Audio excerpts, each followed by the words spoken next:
Okay, welcome back. And just to say that, as we do from time to time, to say that on our terrestrial feed, we're cutting over to the inauguration of Community Development Program in Katsina. This has been undertaken by the governor. That's what we'll be seeing now. Okay, but our viewers on the program that we are still on can, continue to see us, especially if they, switch to our YouTube channel, and viewers in the diaspora will be able to continue to see us and hear us. Dr. Abayomi, constitutional lawyer, yes, remains in our Abuja studio. Thank you very much, Dr. Abayomi, for staying with us. Okay. And, we have Sunny Adenuga is on the line calling out of, well, normally he calls from the UK, but I understand he's in Abuja. Good morning to you, Sunny. Abuja now. Good morning, Sunny. Sunny is chairman. And good morning to Dr. Abayomi. Good morning, sir. Thanks, thanks for the insight this morning. We welcome you to Abuja. Thank you, sir. I always enjoy your insights on the legal matters, and I always look forward to having to listen to you. And just like this morning, you've done really well again.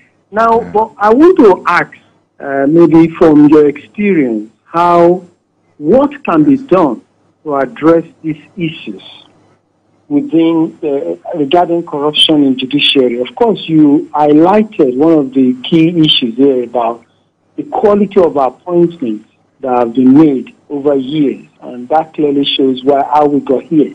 But within today's reality, from your experience, maybe you could enlighten us what could be done, because especially for a few of us who are getting interested in politics and trying to make changes, but it's also important to listen to experts like you so that we can inform some of the things. Because I will tell you, we had a case in court recently, and the case dragged on for so long.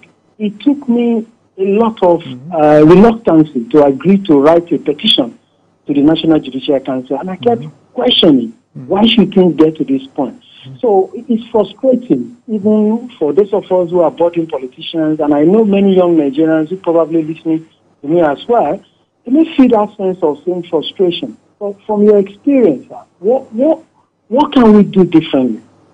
Thank you. That's my question today, and I will take time to listen to you. Thank you very much.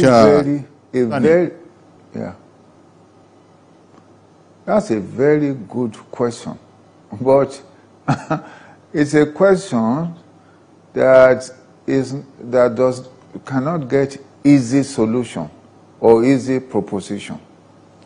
I have said, I think, in this station, that corruption in Nigeria is like a wasting disease. At the early stages, it's easy, it's difficult to detect, but easy to cure. We are now at the late stages. It's like cancer. Now it is easy to detect, but difficult to cure. It has metastasized. If we look at our nation today, if we go, for example, to the Customs Department, you want to import some products into your own country, ideally you are required to pay, let us say, for example, 10 million.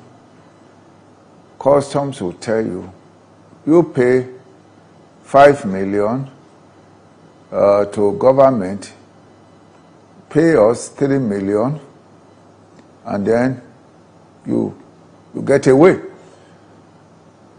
This level of corruption has been there for years. Nobody appears to be able to do anything about it. The nation's development is imperiled because, in spite of its wealth, is inundated like a Lilliput.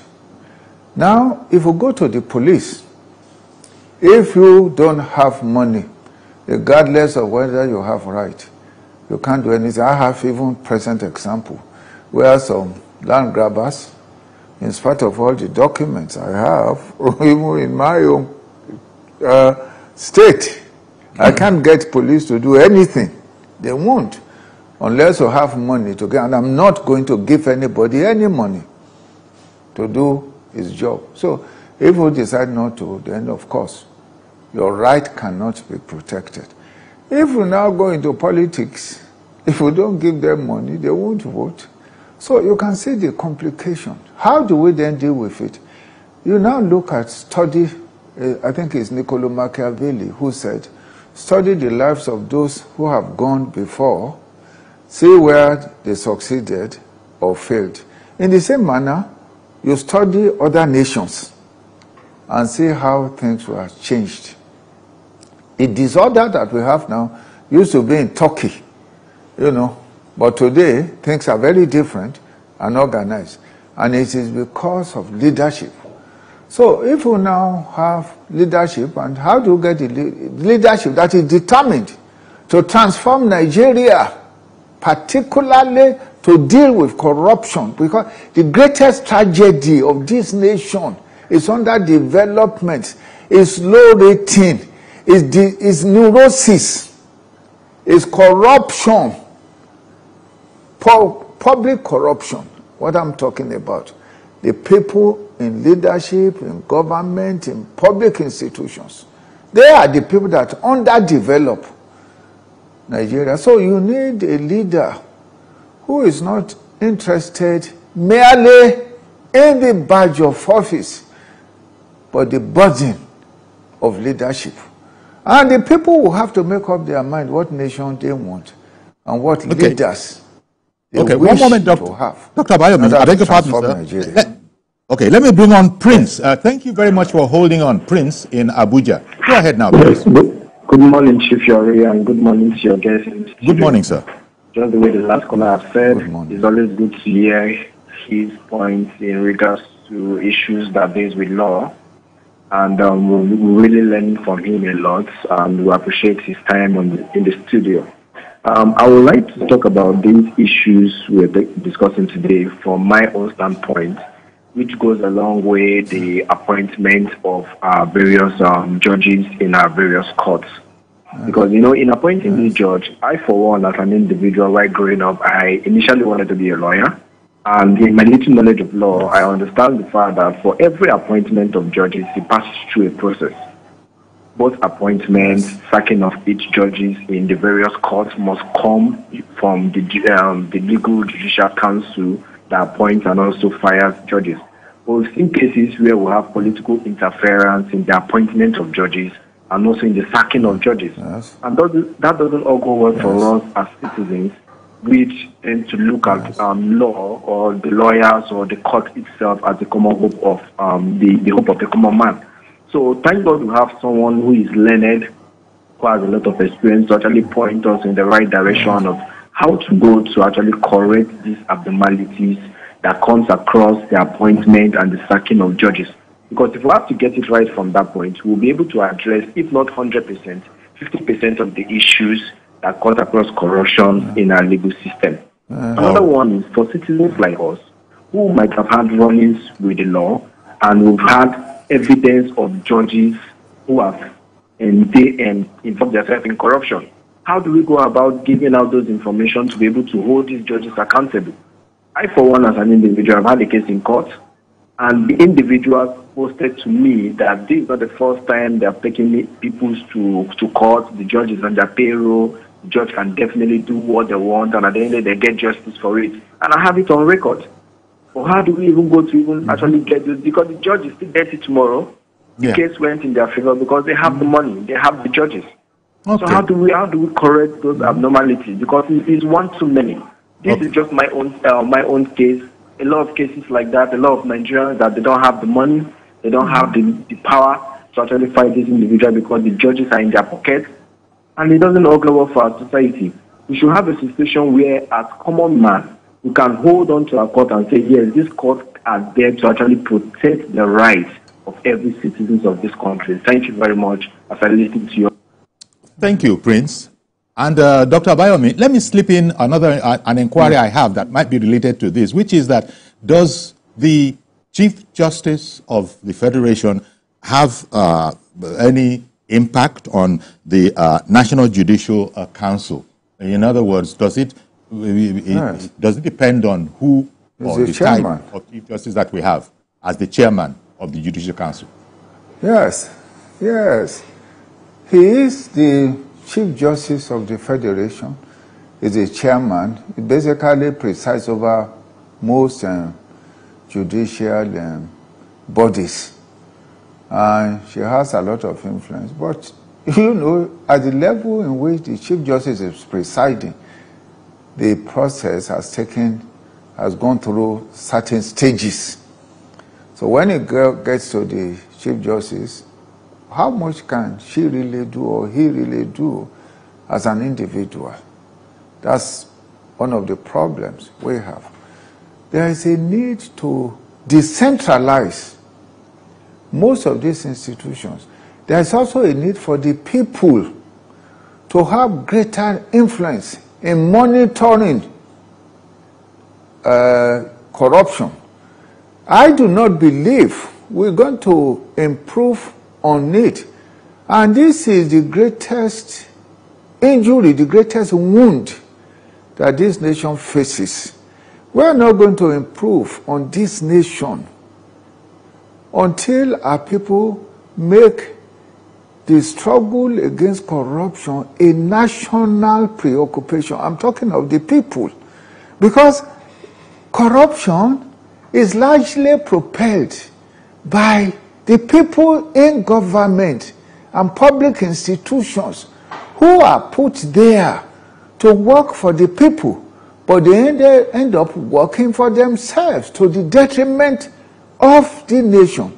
So there is a need for a bastion. The people need to raise a bastion against it as a people. It's not going to come through government institutions. You are well aware that even EFCC and all these bodies are tagged for corruption. You know what I mean? Now, the problem obviously is compounded by poverty. But the funny thing is that it is not even the poor that is corrupt or that corrupts everything. It's usually the rich and the powerful and the wealthy. So the people, the ordinary people, must begin to fashion some kind of systems in which they must resist, they must rise against this tragedy, which actually is the central diminishing problem that this nation has. There's no reason why this nation should not be one of the greatest nations in the world. But because of leadership betrayal, because of the corruption, because of failures of public institutions, you have a situation where people that are placed there, they see it as personal business instead of the honor and the privilege. I think it was Justice Sanusi, Chief Sanusi, the former central bank governor, Joseph Sanusi. When I visited him, and he told me, Tunji, you see, when we are here in this position, we must be contented to make others rich and derive our wealth from the honor of service in this position. Where are the leaders today? When you don't have leaders that are determined to make a nation great, like we have among our politicians, they are all interested to make themselves great instead of making a nation great. The nation will not rise, will not become anything. We will down below, and nobody will have interest in it. You know, we were talking, among other things, about the NJC, and I noticed that they have their work cut out for them. Only recently, we heard that the NJC has dismissed 4 petitions against Justice Peter Odo Lifu of the Federal High Court in Abuja. These were grievous accusations that were brought against him by politicians, essentially.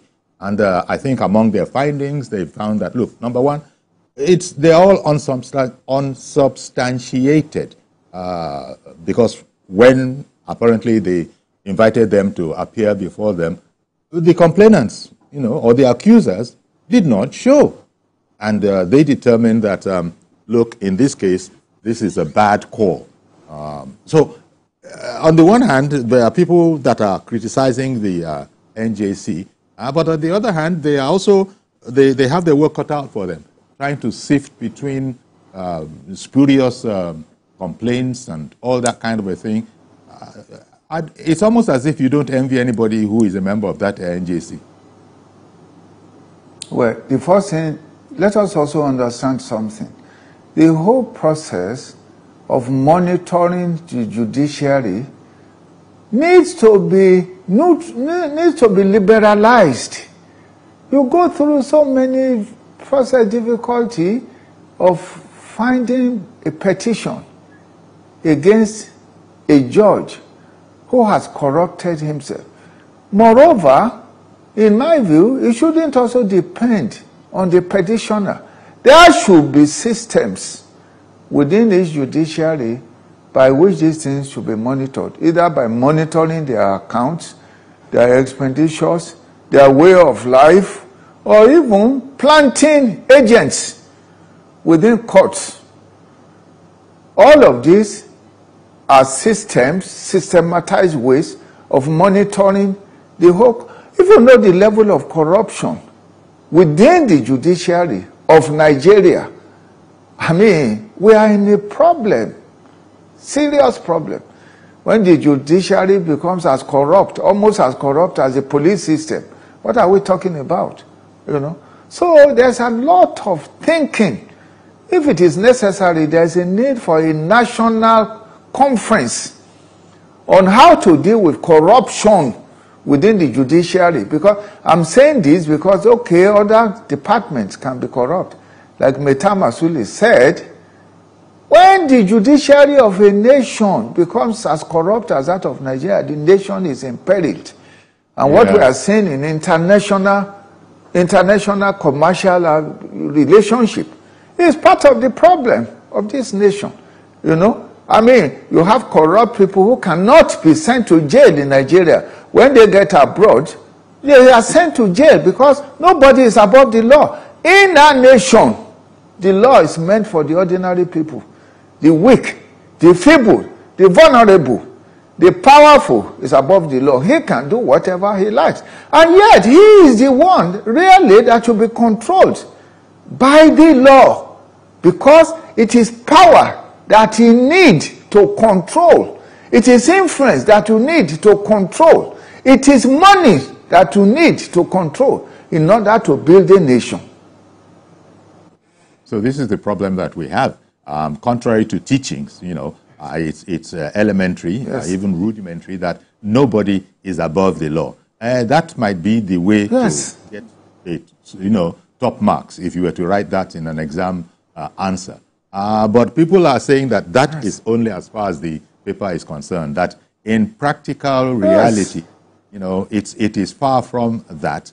And as the points you are making, sir, that the judiciary itself, I think just the other day, a lot of people might have been shocked by the NJC sanctioning some judges, a judge, for being dishonest about his age.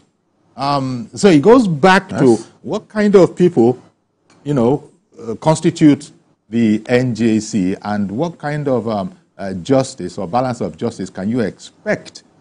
However, I'm sure I've heard you say that nobody is saying that all of the judicial officers are corrupt, but perhaps we don't have the critical mass that more than most, more than many more people are of the right caliber in that esteemed setup for us to be able to continue work at pace as if everything was okay. But it is far from okay. We are just. It would appear, at least it would. I would stick my neck out and say that we are managing. Sometimes it goes right, sometimes it doesn't go right. But we can't go by the book is the tragedy of this whole situation. That the law is the law. It is written. What do you want to be interpreted? You shall not steal. What other interpretation are you looking for? It doesn't work like that here, unfortunately. Yes. You know, it's a complex matter, Mr. Yori. For example, when a judge is corrupt and he gives or she gives a corrupt judgment, it is still justice, perceivably. Yes. I mean, you can imagine the tragedy for the people. You go to a court, you are seeking justice, and the justice is merchandised by a judge. But he now decides against you because of either influence or money, pollution. Then you now have justice perceivably in your hand. I mean, I have seen a client weeping in court. Can't believe the judgment that a judge will give. I mean, you know, the thing is so serious. How do they expect any nation? One of the most essential parts, especially in any nation, or even in dictatorial nation, nation governed by dictators, the judiciary, because there will be conflict, is expected to be above board. But look at the nation, a nation. So we need to even go beyond monitoring by the NJC. The people must rise up to monitor its judiciary, monitor its police system, monitor its custom. The people need to rise up to build a new nation that works for the peoples of Nigeria. Okay, well, Dr. Tunji Abayomi, I want to thank you very, very much, sir, for making time for us. Dr. Tunji Abayomi is a constitutional lawyer, and he's reaching us from our Abuja studio this morning. Thank you very much, Dr. Abayomi, for coming on our program today. Thank you very much. Thank you. I'm managing my old age. We hope that this nation will be better. Thank you. Okay, then. Do please join us tomorrow for a fresh edition. I am Iyori Folari. Bye-bye for now.